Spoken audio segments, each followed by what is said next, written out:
Hi, I'm Cornelius, and I'm the property manager of your new property. Before the happy day you picked up your keys, a number of important things had to happen. Let's quickly run through that process. A plot of land was purchased, developed, and your property was sold to you. Once all the properties were sold, an owner's management company, more commonly referred to as an OMC, was set up. This in accordance with the Multi-Unit Development Act 2011, aka the MUD Act. Compliance with this act is overseen by the Property Services Regulator via me, your managing agent, but we'll get to that a little bit later on. Once the OMC is registered with the CRO, the company's registration office, which is normally done by the developer as part of their role, their first AGM of the members can go ahead and elect a board of directors from amongst their fellow property owners. The role of the board is to appoint and instruct me, your managing agent, to help keep your OMC running smoothly and in compliance with the many laws and regulations that impact upon OMCs and their members. Remember, only once the snagging process has been completed and the common areas transferred to the OMC by the developer does responsibilities for these pass to the OMC, and so to all of its members, i.e. you and the other new owners. Yippee! Let's be clear about what this really means. 99% of issues that arise during the handover are between you and the developer, not the OMCs. This tends to cause confusion. A developer may stay on the board. Remember, they originally set up the company. This is generally only while they still have property to be sold. However, the OMC is established to represent the members, which is all of you, the new owners. Any charges raised against the OMC are raised against its members, i.e. you and your neighbours. The day you were handed the keys to your apartment, you also signed and received a thick and wordy lease. You can think of it as your property's Bible. It sets out all your rights and responsibilities as a property owner. With these rights, you also have a number of duties and responsibilities, which is what your managing agent is here for. When you moved into your new home, you may have noticed that the common areas, such as the entrance, hallways, staircases, and elevators, were all clean and in good working order.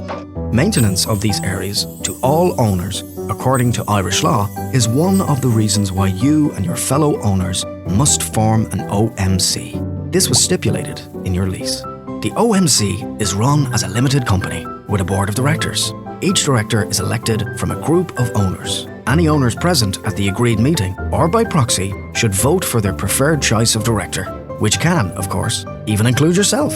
Again, all owners are members of this company, so it is in your interests to keep an eye on its running by reading annual reports and attending AGMs and EGMs, as well as letting your agent know when issues arise in common areas. Now, the board needs to spend money to maintain your OMC. Essential services include building insurance, D&O insurance, public liability insurance, corporate compliance, lift maintenance, electricians, gardeners, window cleaners, plumbers, caretakers, and also professional services, auditor, solicitor, managing agent.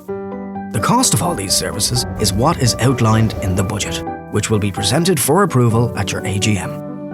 Your managing agent's role is to advise and execute the instructions of the board with regards to the day-to-day running of the OMC. Most importantly, in relation to the applicable laws and regulations that the average person may not be aware of.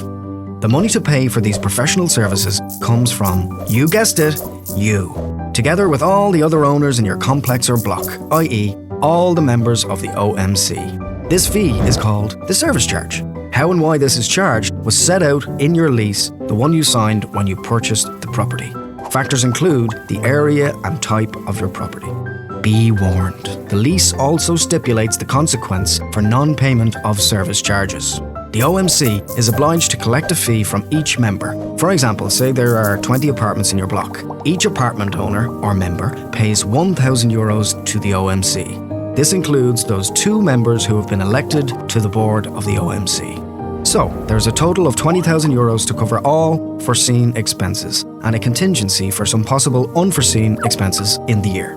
Various types of which we've already listed. More importantly, these will be listed in the proposed budget that you have the opportunity to go and vote on at your AGM. By law, we also need that contingency or sinking fund contribution. Think of this as a rainy day fund for large capital expenses such as the roof blowing off. Effectively, you as a member, and ultimately the board of directors you elect to represent your common interests, are in charge of all service decisions and budgeting for the new year ahead.